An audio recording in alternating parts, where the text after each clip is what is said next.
দেখেছে কিভাবে সমগ্র বাংলাদেশের মানুষ একনায়কতন্ত্র, নিপীড়ন, বৈষম্য, অবিচার ও দুর্নীতির বিরুদ্ধে রাজপথ ও সামাজিক যোগাযোগের মাধ্যমে দৃঢ়ভাবে রুখে দাঁড়িয়েছিল। আমাদের ছাত্র জনতা তাদের অদম্য সংকল্প ও প্রত্যয়ের মাধ্যমে একটি স্বৈরাচারী ও অগণতান্ত্রিক শাসন ব্যবস্থা থেকে আমাদের মুক্তি এনে দিয়েছে। তাদের এই সংকল্পের মধ্যেই আমাদের দেশের ভবিষ্যৎ নিহিত।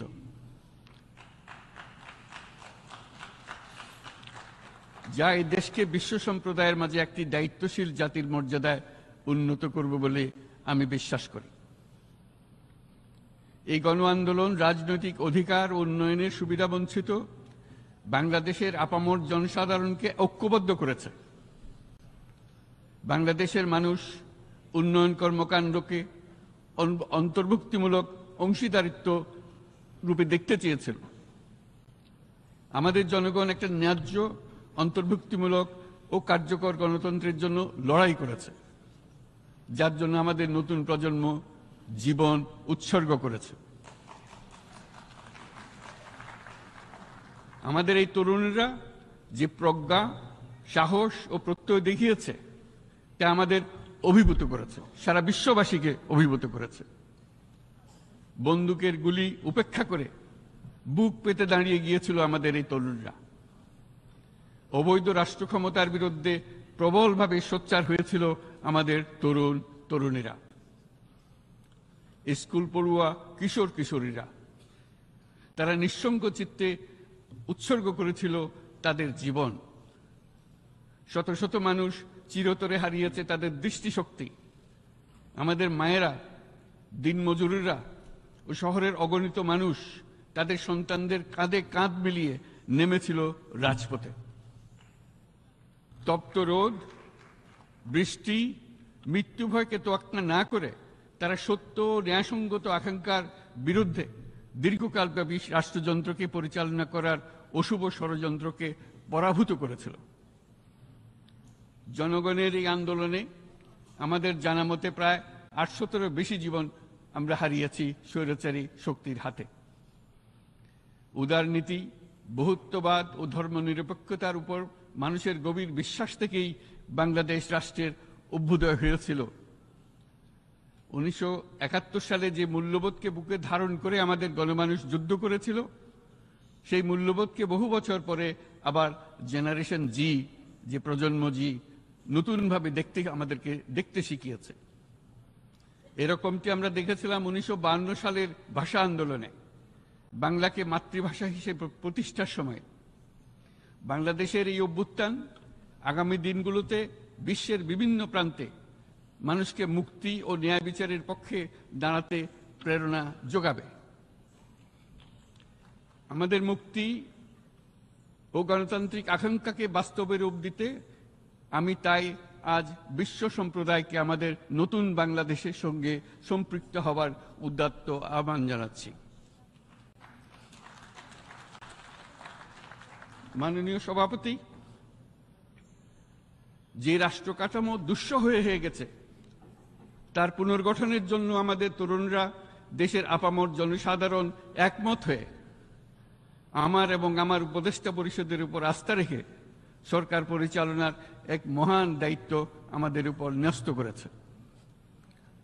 এই দায়িত্ব গ্রহণের পর আমরা গভীর বিস্ময় ও হতাশার সঙ্গে মুখোমুখিভাবে দেখতে পাচ্ছি কিভাবে সর্বগ্রাসী দুর্নীতি একটি কার্যকর গণতান্ত্রিক ব্যবস্থাকে ধ্বংসস্তূপে পরিণত করেছে, কিভাবে রাষ্ট্রের মূল প্রতিষ্ঠানগুলোকে নির্মমভাবে দলীয়করণের আবর্তে বন্দী করে রাখা হয়েছিল, কিভাবে জনগণের অর্থকে লুটপাট করা হয়েছিল, কিভাবে একটি বিশেষ স্বার্থান্বেষী গোষ্ঠী সমস্ত ব্যবসা বাণিজ্যকে অন্যায়ভাবে নিজেদের হাতে কুক্ষিগত করে দেশের সম্পদ অবাধে বিদেশে পাচার করে দিয়েছে।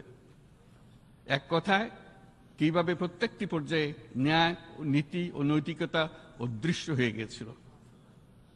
এরকম এক অবস্থার দেশকে পুনর্গঠন এবং জনগণের কাঙ্ক্ষিত রাষ্ট্র ব্যবস্থা প্রতিষ্ঠিত করার জন্য আমাদের উপর দায়িত্ব প্রদান করা হয়েছে। অতীতের ভুলগুলোকে সংশোধন করে একটা প্রতিযোগিতামূলক ও শক্তিশালী অর্থনীতি এবং ন্যায়ভিত্তিক সমাজ ব্যবস্থা গড়ে তোলায় এই মুহূর্তে আমাদের মূল লক্ষ্য। বর্তমান পরিবর্তিত পরিস্থিতিতে সকল রাজনৈতিক দল এখন স্বাধীনভাবে তাদের মতামত প্রকাশ করতে পারছে। যে সব ব্যক্তি বা প্রতিষ্ঠান রাষ্ট্রীয় কাজ ও সিদ্ধান্ত গ্রহণ করার প্রক্রিয়ায় সম্পৃক্ত, তাদের প্রত্যেকের জবাবদিহিতা নিশ্চিত করাই আমাদের অগ্রাধিকার। আমরা মানুষের মৌলিক অধিকারকে সমুন্নত ও সুরক্ষিত রাখতে দৃঢ় প্রতিজ্ঞ। আমাদের দেশের মানুষ মুক্তভাবে কথা বলবে, ভয়ভীতি ছাড়া সমাবেশ করবে, তাদের পছন্দের ব্যক্তিকে ভোট দিয়ে নির্বাচিত করবে, এটাই জাতির আকাঙ্ক্ষা এবং এটাই আমাদের লক্ষ্য। বিচার বিভাগের স্বাধীনতা সংরক্ষণ ও সাইবার ডোমেইন সহ গণমাধ্যমের স্বাধীনতা সুসংহতকরণে আমরা প্রতিজ্ঞাবদ্ধ। আমাদের একজন কৃষক বা একজন শ্রমিকের সন্তানও যেন সমাজের সর্বোচ্চ শিখরে পৌঁছতে পারে, সেই লক্ষ্যে বিশালকার অবকাঠামো নির্মাণের বদলে স্বাস্থ্য ও শিক্ষা খাতে বরাদ্দ বৃদ্ধির আমরা গুরুত্ব আরোপ করছি।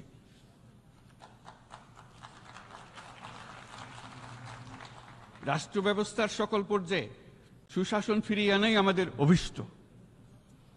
বাংলাদেশে যেসব আন্তর্জাতিক, আঞ্চলিক এবং দ্বিপাক্ষিক চুক্তির পক্ষভুক্ত, সেগুলো প্রতিপালনে আমাদের সরকার বদ্ধপরিকর। জাতিসংঘ সহ বহুপাক্ষিক বিশ্ব কাঠামোতে বাংলাদেশের সক্রিয় অংশগ্রহণ ও অবদান অব্যাহত থাকবে। পারস্পরিক শ্রদ্ধাবোধ, মর্যাদা ও স্বার্থরক্ষণের ভিত্তিতে বাংলাদেশ বিশ্বের সকল রাষ্ট্রের সাথে বন্ধুত্বপূর্ণ সম্পর্ক বজায় রাখবে। মাননীয় সভাপতি, গত 7 সপ্তাহের মধ্যে আমাদের সরকার বিভিন্ন গুরুত্বপূর্ণ পদক্ষেপ গ্রহণ করেছে। আমাদের অনুরোধে সাড়া দিয়ে জাতিসংঘের মানবাধিকার বিষয়ক হাই কমিশনার বাংলাদেশের গণ আন্দোলনকালে সংগঠিত মানবাধিকার লঙ্ঘনের বিষয়ে বিস্তৃত অনুসন্ধান এবং এইসব বিষয়ে ঘটনার পুনরাবৃত্তি রোধে পরামর্শ প্রদানের জন্য একটা ফ্যাক্ট ফাইন্ডিং কমিশন গঠন এবং তার কাজ শুরু করার জন্য দ্রুত বাংলাদেশে পাঠিয়ে দিয়েছে। আমি তাকে বাংলাদেশের পক্ষ থেকে অশেষ ধন্যবাদ জানাচ্ছি। দায়িত্বভার গ্রহণের 2 সপ্তাহের মধ্যে আমরা গুম প্রতিরোধে যে আন্তর্জাতিক কনভেনশন রয়েছে তাতে যোগদান করেছি।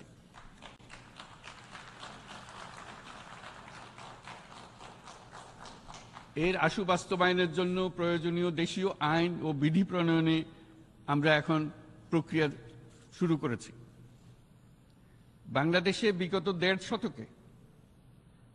বাংলাদেশে গত 1.5 দশকে যে সমস্ত গুমের অভিযোগ রয়েছে সেগুলো তদন্ত করার জন্য একটি তদন্ত কমিশন এই মুহূর্তে কর্মরত আছে। মানুষের আস্থা, আত্মবিশ্বাস ফিরিয়ে আনতে এবং নির্মম অতীত যেন আর ফিরে না আসে কোনোদিন, সেই জন্য আমরা কিছু সুনির্দিষ্ট খাতে সংস্কারকে অগ্রাধিকার দিয়েছি। সেই লক্ষ্যে আমরা বিদ্যমান নির্বাচন ব্যবস্থা, সংবিধান, বিচার ব্যবস্থা, জনপ্রশাসন, আইন শৃঙ্খলা ব্যবস্থা সংস্কারের জন্য স্বাধীন কমিশন গঠন করেছি। সংবাদপত্র ও গণমাধ্যমের সংস্কারের জন্যও পৃথক কমিশন সহ আরও কয়েকটি বিশেষ বিষয়ে কমিশন গঠন প্রক্রিয়াধীন রয়েছে।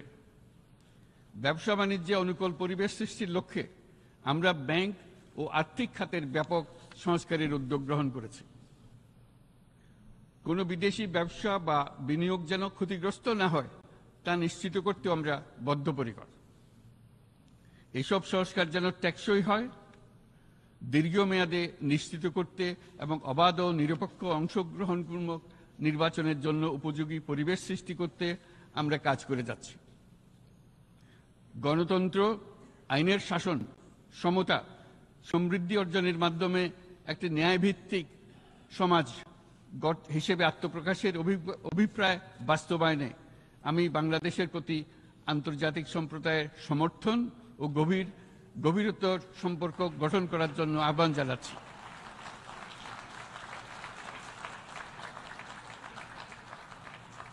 মাননীয় সভাপতি, বাংলাদেশ মনে করে যে শান্তি রক্ষা ও সংঘাত মোকাবেলা জনগণের সমৃদ্ধি নিশ্চিত করার মূল চালিকা শক্তি। সাম্প্রতিক বিপ্লবকালে আমাদের ইতিহাসের সবচেয়ে কঠিনতম সময়ে জনগণের মুক্তির আকাঙ্ক্ষা পূরণে তাদের পাশে দৃঢ়ভাবে দাঁড়িয়ে আমাদের সাহসী সশস্ত্র বাহিনী সমূহ আরও একবার শান্তির প্রতি তাদের অঙ্গীকার প্রমাণ করেছে।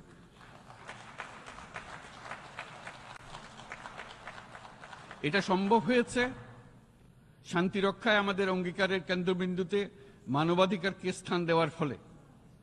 জাতিসংঘের পিস বিল্ডিং কমিশনের সূচনা লগ্ন থেকেই শান্তি রক্ষার মতো শান্তি বিনির্মাণেও বাংলাদেশ সমান অঙ্গীকার ব্যক্ত করে এসছে। আমাদের দিনগুলোতে আমরা জাতিসংঘের শান্তি রক্ষা কার্যক্রমে আমাদের মূল্যবোধ ভিত্তিক অবদানের ধারাবাহিকতা রক্ষা, সমুন্নত ও প্রসারিত করতে বদ্ধপরিকর। জাতিসংঘের শান্তি রক্ষা কার্যক্রমে অবদানকারী তৃতীয় বৃহত্তম রাষ্ট্র হিসেবে বাংলাদেশ এখন পর্যন্ত ৪৩টি দেশে ৬৩টি মিশনে শান্তিরক্ষী প্রেরণ করেছে।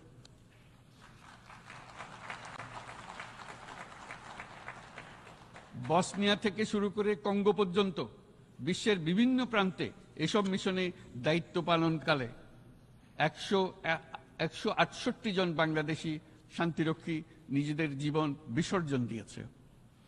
আমরা আশা করি যে কোনো অবস্থায় নানা প্রতিকূলতা সত্ত্বেও জাতিসংঘের ভবিষ্যৎ শান্তিরক্ষী কার্যক্রমগুলোতে বাংলাদেশের প্রতিরক্ষা বাহিনীর সদস্যরা একইভাবে অবদান রাখার সুযোগ পাবে।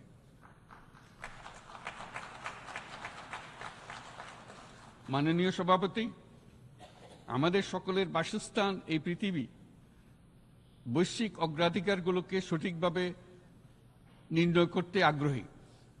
জলবায়ু পরিবর্তন আমাদের সকলের অস্তিত্বের প্রতি হুমকি স্বরূপ। এই গ্রীষ্মে সর্বকালের রেকর্ড ভঙ্গকারী তাপদাহ আমাদের জলবায়ুজনিত পরিবর্তনের কথা স্পষ্টভাবে স্মরণ করিয়ে দিয়েছে। আমাদের যা প্রয়োজন তা হলো জলবায়ু সম্পর্কিত ন্যায় বিচার, যাতে করে দায়িত্বজ্ঞানহীন সিদ্ধান্ত, উদাসীন আচরণ কিংবা এর মাধ্যমে সাধিত ক্ষতির বিষয়ে যারা সংশ্লিষ্ট তাদের দায়বদ্ধ করা যায়। জলবায়ু পরিবর্তনজনিত দীর্ঘমেয়াদী প্রভাবগুলো অপূরণীয় ক্ষতির কারণ হয়ে দাঁড়িয়েছে। আমরা জীব বৈচিত্র্য হারিয়ে ফেলছি, প্যাথোজেনের পরিবর্তনের ফলে নতুন রোগ বাড়ছে, কৃষিক্ষেত্রে চাপ বাড়ছে ক্রমাগতভাবে, পানি সম্পদ ঝুঁকিতে ফেলছে আমাদের বাসযোগ্যতাকে, সমুদ্র পৃষ্ঠের উচ্চতা বৃদ্ধি এবং লবণাক্ততা আমাদের ক্ষতি করছে প্রতিনিয়ত। ঘূর্ণিঝড়ের সংখ্যা ও মাত্রা বৃদ্ধির কারণে যেই ক্ষতি হচ্ছে তাকে উপেক্ষা করার সুযোগ নেই। ক্ষুদ্র কৃষক, প্রান্তিক পর্যায়ে জীবিকা অন্বেষণকারীরা জলবায়ু পরিবর্তনজনিত ঝুঁকির মুখোমুখি হচ্ছে সবচেয়ে বেশি। আমি আজ এই বিশ্ব সভায়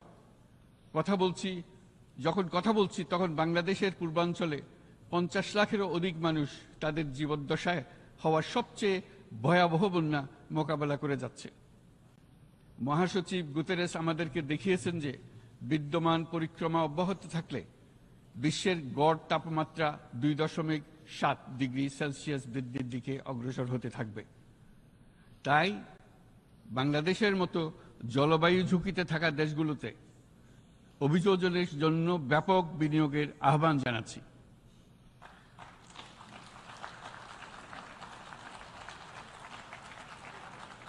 এছাড়াও উদ্ভাবনী শক্তির প্রয়োগ, অতিরিক্ত অর্থায়নের মাধ্যমে লস অ্যান্ড ড্যামেজ ফান্ডকে কার্যকর করা আমাদের জন্য অত্যন্ত গুরুত্বপূর্ণ। একইভাবে আমাদের প্রয়োজন প্রযুক্তির সহজলভ্যতা, সক্ষমতা বৃদ্ধি। নির্দিষ্ট করে বললে আমাদের দরকার জীবন রক্ষাকারী প্রযুক্তি, বিশেষত কৃষি, পানি এবং জনস্বাস্থ্য খাতে, যেখানে ক্ষুদ্র ক্ষুদ্র উদ্ভাবন এবং সমাধানসমূহ ঝুঁকিতে থাকা জনগোষ্ঠীকে রক্ষা করতে পারে। জলবায়ু সংকটের মোকাবেলা এবং বৈশ্বিক অর্থনীতি সুসংহতকরণে আমাদের যুগপৎভাবে কাজ করতে হবে। বিশ্ব সম্প্রদায় এখন কার্বন মুক্ত পৃথিবী গড়ে তুলতে মনোযোগী হচ্ছে। বিশ্বের অধিকাংশ মানুষকে এই ধরনের পরিবর্তনের সুফলভোগী করতে হলে নেট জিরো পৃথিবীর দিকে আমাদেরকে অগ্রসর হতে হবে। বাংলাদেশের মতো দেশগুলোকে সাথে নিয়ে যেতে হবে। তা না হলে পারস্পরিক দায়িত্ববোধের মাধ্যমে পারস্পরিক সমৃদ্ধি অর্জনে আমাদের সার্বজনীন অঙ্গীকার পূরণে পিছিয়ে পড়ব আমরা। এই ক্ষেত্রে আমি বিশ্বাস করি সমগ্র বিশ্ব একসাথে ৩-০ লক্ষ্য অর্জনের ধারণা বিবেচনা করে দেখতে পারে, যার মাধ্যমে আমরা শূন্য দারিদ্র্য, শূন্য বেকারত্ব এবং শূন্য নেট কার্বন নিঃসরণ অর্জন করতে পারি। যেখানে পৃথিবীর প্রতিটি তরুণ তরুণী চাকরি প্রার্থী না হয়ে বরং উদ্যোক্তা হিসেবে নিজেকে প্রতিষ্ঠিত করার সুযোগ পাবে।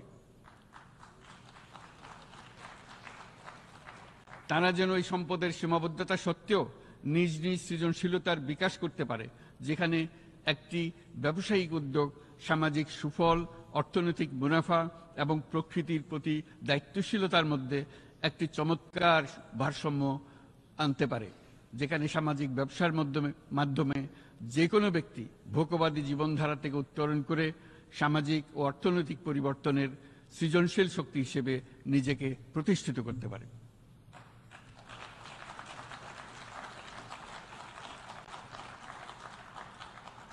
এই সময়ে তাই প্রয়োজন উন্নত উন্নয়নশীল সকল দেশসমূহ এবং বিভিন্ন অংশীদারদের মধ্যে নতুন দৃষ্টিভঙ্গি, নতুন মূল্যবোধ এবং নতুন একতা। সামগ্রিকভাবে এই লক্ষ্য অর্জনে জাতিসংঘ ব্যবস্থা, জাতীয় আঞ্চলিক পর্যায়ে সরকারসমূহ, সকল ব্যবসা প্রতিষ্ঠান, বেসরকারি অংশীজন এবং দাতব্য সংস্থাগুলোকে একসঙ্গে কাজ করতে হবে। আমাদের অর্থনৈতিক কাঠামোতে সামাজিক ব্যবসাকে স্থান দিলেই নিচের অর্ধেকাংশ মানুষের জীবনে তা বিরাট পরিবর্তন আনতে পারে।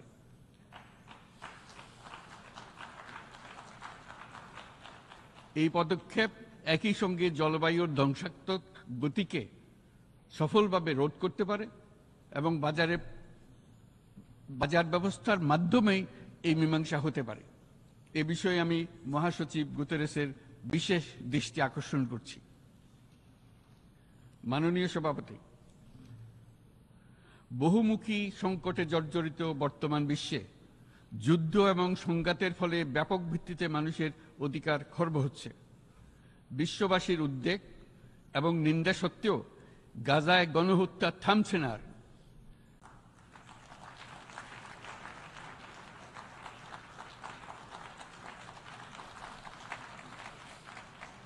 ফিলিস্তিনের মতো বিদ্যমান বাস্তবতা কেবল আরব কিংবা মুসলমানদের জন্যই উদ্বেগজনক নয়, বরং তা সমগ্র মানব জাতির জন্যই উদ্বেগের বিষয়।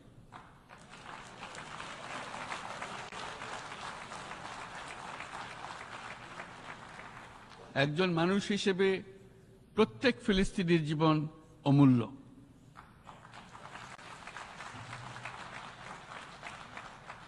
ফিলিস্তিনের জনগণের বিরুদ্ধে যে মানবতা বিরোধী অপরাধ হচ্ছে তার জন্য সংশ্লিষ্ট সকলকে দায়বদ্ধ করতে হবে।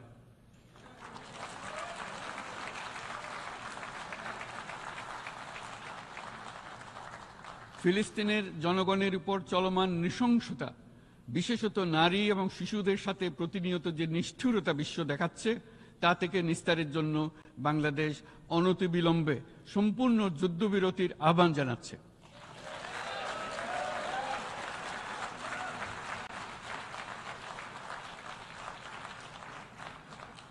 দ্বিরাষ্ট্রভিত্তিক সমাধানেই মধ্যপ্রাচ্যে টেকসই শান্তি আনতে পারবে।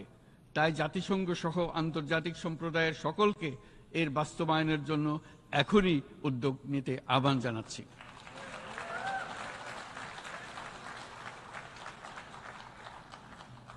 গত ২.৫ বছর ধরে ইউক্রেনে চলমান যুদ্ধে বহু মানুষ প্রাণ হারিয়েছে। এই যুদ্ধের প্রভাব সর্বব্যাপী, এমনকি বাংলাদেশের অর্থনীতিতেও এর নেতিবাচক প্রভাব আমরা অনুভব করছি। আমরা তাই উভয় পক্ষকে সংলাপে বসে বিরোধ নিরসনের মাধ্যমে যুদ্ধের অবসান ঘটানোর আহ্বান জানাচ্ছি। মাননীয় সভাপতি, বাংলাদেশ গত ৭ বছর যাবৎ মায়ানমার হতে আগত ১২ লাখেরও বেশি রোহিঙ্গাদের মানবিক কারণে আশ্রয় দিয়ে আসছে। এর ফলে আমরা বিরাট সামাজিক, অর্থনৈতিক, পরিবেশগত ক্ষতির সম্মুখীন হচ্ছি। মায়ানমারের অভ্যন্তরীণ সমস্যা থেকে সৃষ্ট এই সংকট বাংলাদেশ ও আমাদের অঞ্চলের জন্য প্রথাগত ও অপ্রথাগত উভয় ধরনের নিরাপত্তা ঝুঁকির কারণ হয়ে দাঁড়িয়েছে। মায়ানমার থেকে বাংলাদেশে বলপূর্বক বাস্তুচ্যুত রোহিঙ্গাদের সহায়তা করতে আমরা অঙ্গীকারবদ্ধ। আমরা রোহিঙ্গাদের জন্য মানবিক সহায়তা কার্যক্রম চালু রাখা এবং তাদের টেকসই প্রত্যাবর্তন নিশ্চিত করার উদ্দেশ্যে আন্তর্জাতিক সম্প্রদায়ের পর্যাপ্ত সহায়তা অব্যাহত রাখার আহ্বান জানাচ্ছি। রোহিঙ্গাদের সাথে সংগঠিত হওয়া ব্যাপক ভিত্তিক মানবাধিকার লঙ্ঘনের জন্য আন্তর্জাতিক বিচার আদালত এবং আন্তর্জাতিক অপরাধ আদালতে চলমান বিচার প্রক্রিয়ার মাধ্যমে ন্যায় বিচার নিশ্চিত করাও সমানভাবে গুরুত্বপূর্ণ। রোহিঙ্গারা যাতে নিজ দেশে স্বাধীন এবং মর্যাদাপূর্ণ জীবনযাপন করতে পারে সেই লক্ষ্যে অনুকূল পরিবেশ তৈরিতে জাতিসংঘ অন্যান্য আন্তর্জাতিক প্রতিষ্ঠানের ধারাবাহিক প্রচেষ্টার প্রশংসা দাবিদার। এই লক্ষ্যে রোহিঙ্গারা যাতে পর্যাপ্ত নিরাপত্তা ও অধিকার নিশ্চিত করে তাদের নিজ ভূমি রাখাইনে ফিরে যেতে পারে তার পথ সুগম করা অত্যন্ত দরকার। মায়ানমারে প্রতিনিয়ত পরিবর্তনশীল অবস্থা বিবেচনা রেখে বাংলাদেশ আন্তর্জাতিক সম্প্রদায়ের সাথে একযোগে রোহিঙ্গাদের নিজ দেশে মর্যাদাপূর্ণ টেকসই প্রত্যাবর্তনের জন্য পরিবেশ সৃষ্টিতে কাজ করতে প্রস্তুত।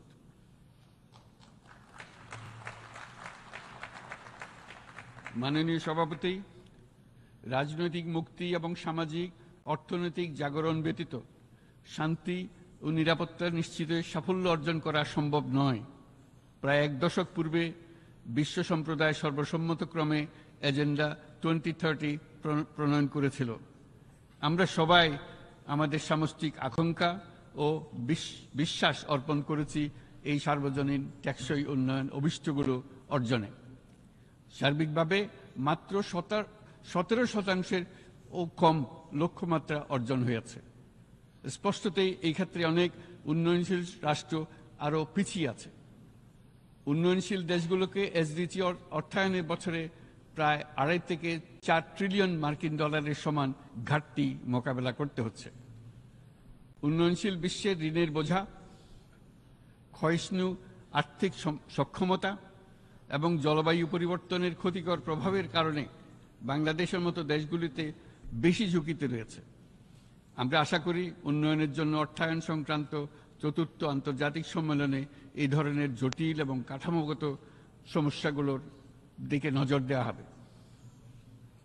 বহুপাক্ষিক আর্থিক প্রতিষ্ঠানগুলোকে এমন অভিন্ন লক্ষ্যে নিয়ে যাওয়ার কাজ করতে হবে যাতে সকল রাষ্ট্র সমানভাবে সম্পদ ও সুযোগের ব্যবহার করতে পারে।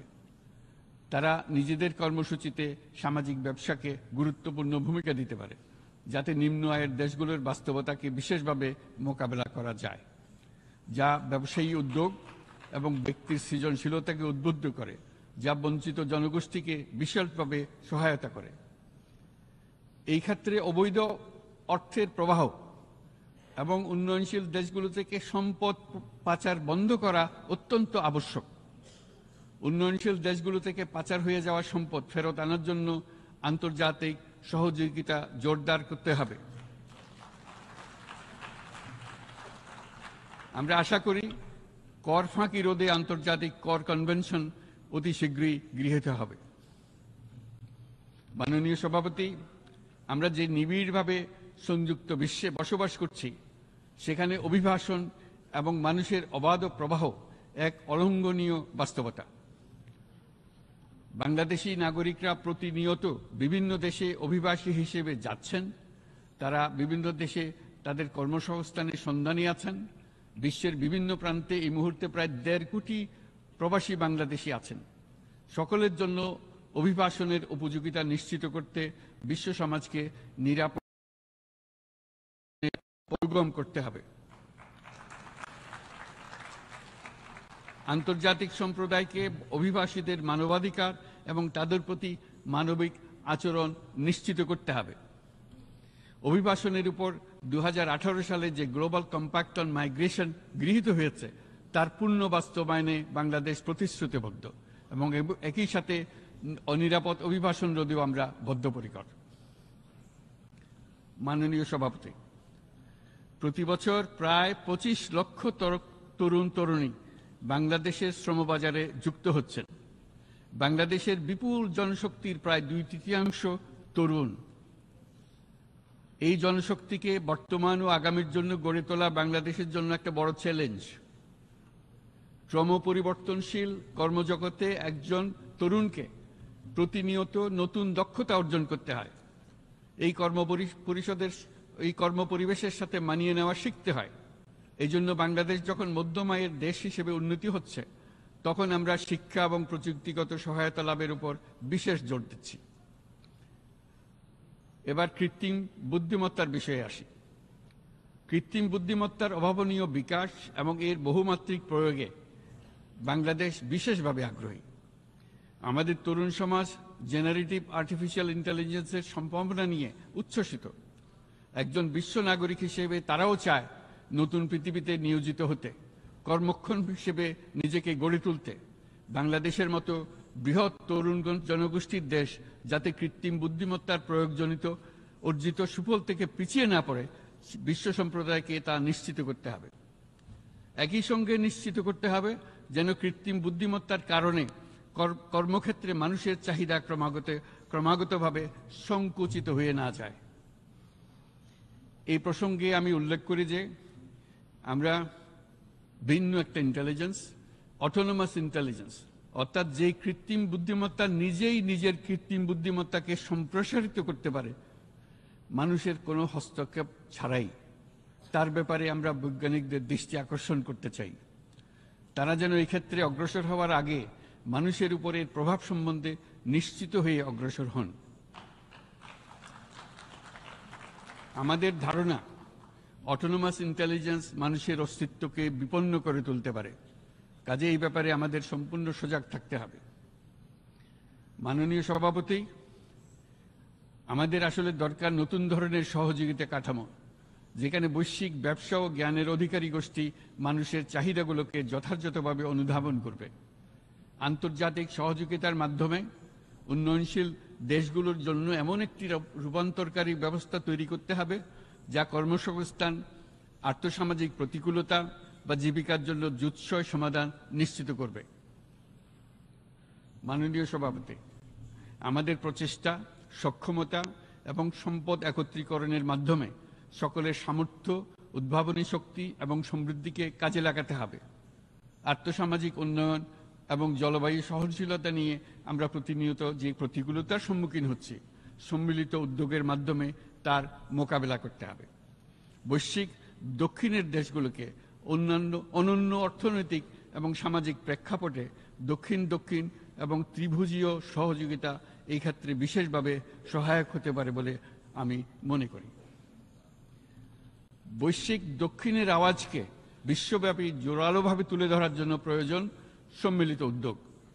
সেই জন্য বৈশ্বিক এজেন্ডা প্রণয়ন ও বাস্তবায়ন নিশ্চিত করতে বৈশ্বিক দক্ষিণের দেশগুলোর মতামতকে যথাযথ গুরুত্বের সাথে বিবেচনা করতে হবে। জনাব সভাপতি, কোভিড অতিমারির অভিজ্ঞতায় আমরা দেখেছি জনস্বাস্থ্যে ব্যাপক বিনিয়োগ কতটা গুরুত্বপূর্ণ হতে পারে। বিশ্ব স্বাস্থ্য সংস্থায় বৈশ্বিক অতিমারি চুক্তির চলমান আলোচনায় বাংলাদেশ নেতৃত্ব প্রদান করে চলেছে। আমরা চাই কার্যকর আন্তর্জাতিক সহযোগিতা, জনস্বাস্থ্য ব্যবস্থায় অর্থায়ন, প্রযুক্তি হস্তান্তর, গবেষণা ও উন্নয়ন, ভ্যাকসিন থেরাপিউটিক্সের উৎপাদন, বহুমুখীকরণ এবং সকল ভ্যাকসিনকে মেধাস্বত্ব অধিকার মুক্ত ঘোষণা করার ব্যাপারে ঐক্যমত্য গঠন। অসংক্রামক রোগসমূহের বিরুদ্ধে লড়াইয়ে এই বিষয়গুলি অত্যন্ত গুরুত্বপূর্ণ। জনাব সভাপতি, এবছর আমরা জাতিসংঘের সাথে বাংলাদেশের অংশীদারিত্বের সুবর্ণ জয়ন্তী উদযাপন করছি। গত 50 বছর ছিল আমাদের জন্য একটা পারস্পরিক শিক্ষণীয় সম্মিলিত যাত্রা। সীমিত উপায়ে বাংলাদেশ বৈশ্বিক শান্তি ও নিরাপত্তা, ন্যায়, সমতা, মানবাধিকার প্রতিষ্ঠায় ধারাবাহিকভাবে অবদান রেখে আসছে। আমাদের সমন্বিত প্রয়াসের পেছনে আছে সত্যিকার অর্থে একটি নিয়মভিত্তিক বৈশ্বিক ব্যবস্থা গড়ে তোলা। এই প্রসঙ্গে উদাহরণ হিসেবে আমি স্মরণ করছি 1999 সালে জাতিসংঘ সাধারণ পরিষদে ক্ষুদ্র ঋণের উপর গৃহীত রেজুলেশনের কথা। সেই সময় জাতিসংঘ 2005 সালকে ইয়ার অফ মাইক্রোক্রেডিট ঘোষণা করেছিল, যার ফলে ক্ষুদ্র ঋণ বিশ্বব্যাপী সম্প্রসারিত হবার সুযোগ পেয়েছিল। একই সময়ে বাংলাদেশের উদ্যোগে গঠিত হয়েছিল ফ্রেন্ডস অব মাইক্রোক্রেডিট। 2001 সাল থেকে সাধারণ পরিষদে কালচার অফ পিস সংক্রান্ত বাৎসরিক যে রেজলিউশন গৃহীত হয়ে আসছে, বা নিরাপত্তা পরিষদে নারী, শান্তি ও নিরাপত্তা সংক্রান্ত যে 1325 নম্বর রেজলিউশন গৃহীত হয়েছিল, তা বাংলাদেশের বিশ্বজনীন উদ্যোগগুলোর প্রতিফলন এবং অবদান। মাননীয় সভাপতি, আজ এই মহান বিশ্বসভায় বিশ্ব নেতৃবৃন্দের উপস্থিতিতে প্রতিধ্বনিত হচ্ছে শান্তি, নিরাপত্তা, ন্যায় বিচার প্রতিষ্ঠা এবং সম্পদের সুষম বন্টনের মাধ্যমে সকলের অন্তর্ভুক্তি নিশ্চিত করার আহ্বান। সদস্য রাষ্ট্র হিসেবে আমাদের প্রত্যেককে আজ গভীরভাবে অনুধাবন করতে হবে কিভাবে আমরা নারী, পুরুষ সকলের জন্য ও আগামীর দিনগুলোতে উদ্যোক্তা হবার সমান সুযোগ সৃষ্টি এবং তাদের ক্ষমতায়ন নিশ্চিত করতে পারি। সকল বৈশ্বিক সমস্যার সমাধানের জন্য আমাদের সবার হাতে যথেষ্ট সক্ষমতা, সম্পদ এবং উপায় রয়েছে। আসুন আমরা জাতীয় বা আন্তর্জাতিক যেসব প্রতিশ্রুতি দিয়েছি তা বাস্তবায়ন করি এবং অর্থনৈতিক ক্ষেত্রে সামাজিক ব্যবসার ধারণা প্রতিষ্ঠিত করে সকল প্রকার বৈষম্য ও অসমতার অবসানে ঐক্যবদ্ধভাবে আমরা কাজ করি। বাংলাদেশের তরুণরা প্রমাণ করেছে যে মানুষের স্বাধীনতা, মর্যাদা ও অধিকার সমুন্নত রাখার অভিপ্রায় কোনো উচ্চাভিলাষ নয়, বরং এটা সকলের নিশ্চিত প্রাপ্য। আজ এই মহান সমাবেশে আপনাদের উপস্থিতিতে শান্তি, সমৃদ্ধি ও ন্যায় বিচার নিশ্চিত করতে আন্তর্জাতিক, আঞ্চলিক এবং জাতীয় পর্যায়ে বাংলাদেশে তার ভূমিকাকে ক্রমাগতভাবে জোরদার করার নিশ্চয়তা দিচ্ছে। আজ আপনাদের সবাইকে শুভেচ্ছা জানাচ্ছি, ধন্যবাদ জানাচ্ছি।